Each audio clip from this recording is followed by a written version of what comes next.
This barrier of light is talked of time and time again by independent witnesses.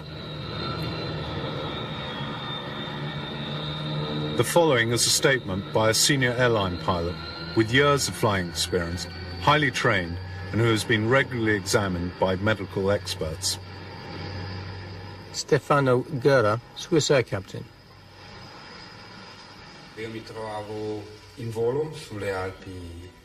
I was flying over the Alps, in the region of Biasca, at 5,000 meters, when I saw a light to the north, which a few seconds later I lost from my field of vision. I didn't manage to see it again.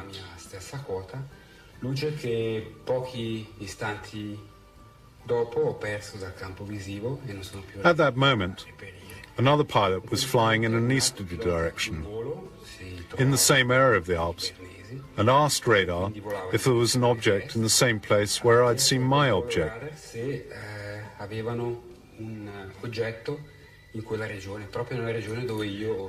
It wasn't visible to radar control. The pilot said he saw a strange, unidentified form, which corresponded to the one I'd seen in my airspace.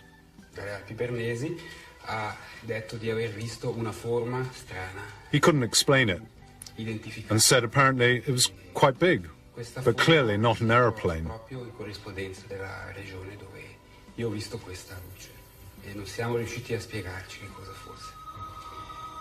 Ho avuto occasione di parlare con questo pilota, lui ha dichiarato di aver visto una forma che apparentemente sembrava estremamente grande, abbastanza aguzza, circa 3 volte di lunghezza per 1 volta di altezza, e appunto non era identificabile come un aeromobile, non era identificabile come né piccolo aereo né aereo di linea.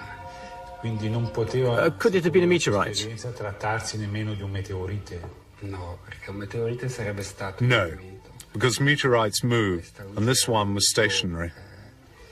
Posizione fissa e è poi sparita di seguito. Probably the object didn't show on the ground radar at that point, because it wasn't moving like a normal aeroplane.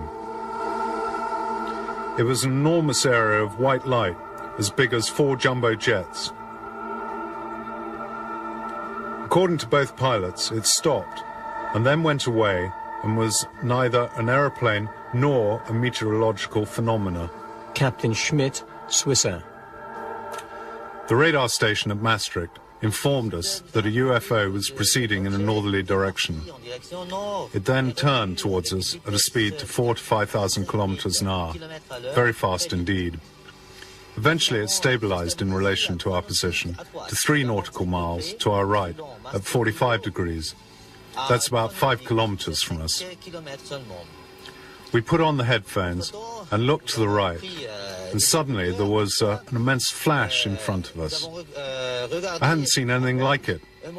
Very fast and very intense. The radio didn't give any signal. Nothing at all.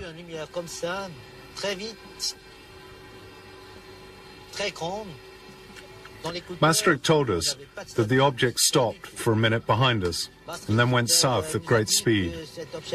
It was traveling 4 to 5 times the speed of sound.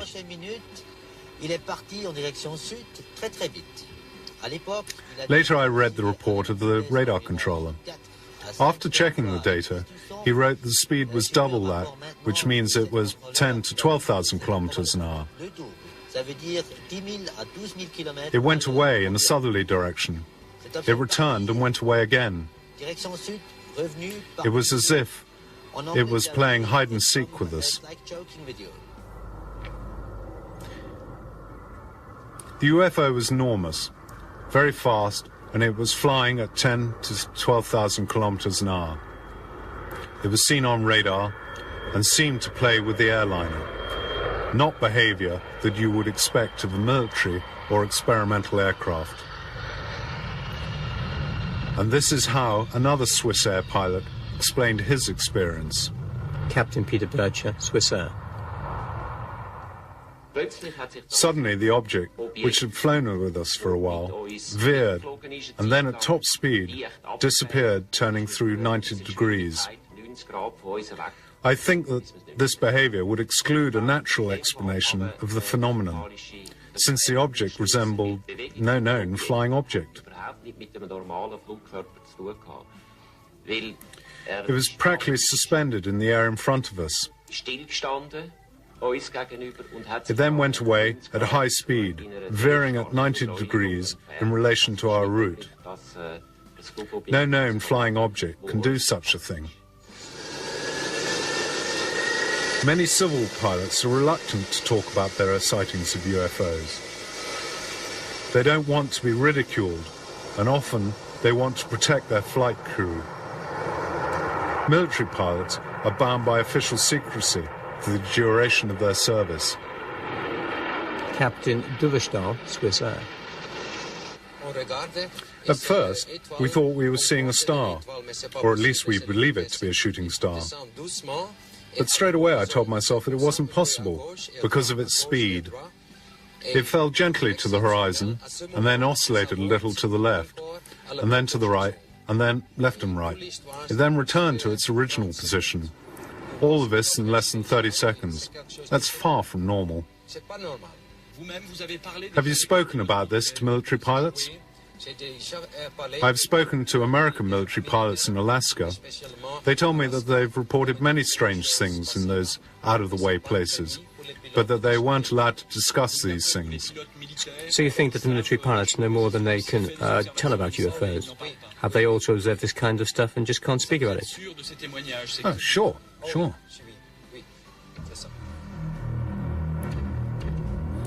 One impressive, well-documented case is reconstructed here by Nippon TV when a 707 was flying over Alaska on the 17th of November 1986. At 5 p.m., during the flight, Commander Terauchi observed two red lights getting nearer.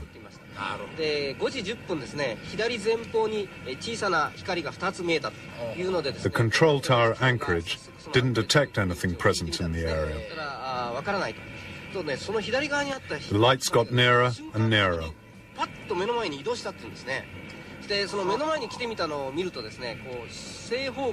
The three pilots felt a wave of heat. Then the lights disappeared.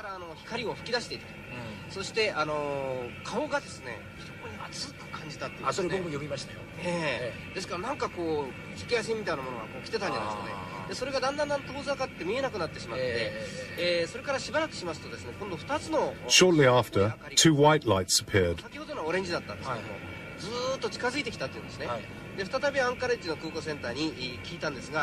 The radar screen indicated the proximity of the object, and the object began to shadow the aeroplane in the direction of Fairbanks, Alaska.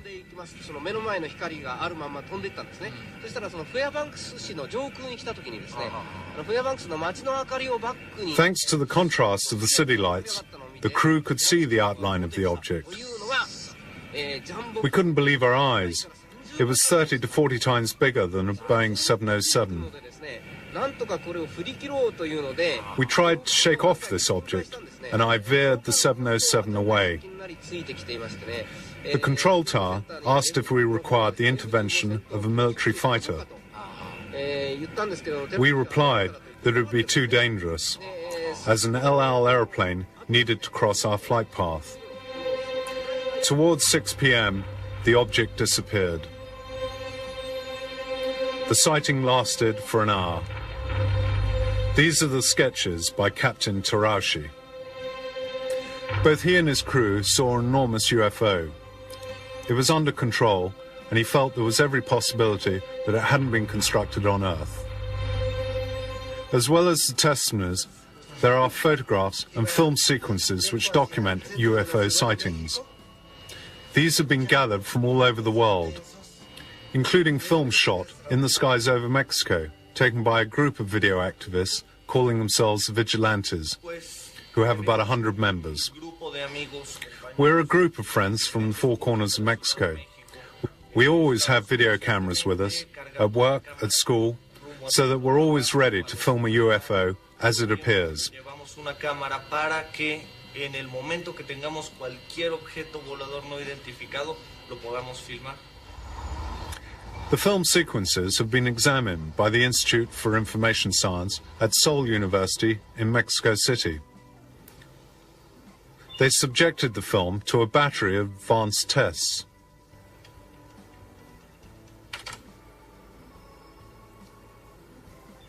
El trabajo consiste en lograr que Our work consisted of verifying that there were no distortions of the photographs or any elements of the detail in the video recordings which might have cast doubt on their authenticity.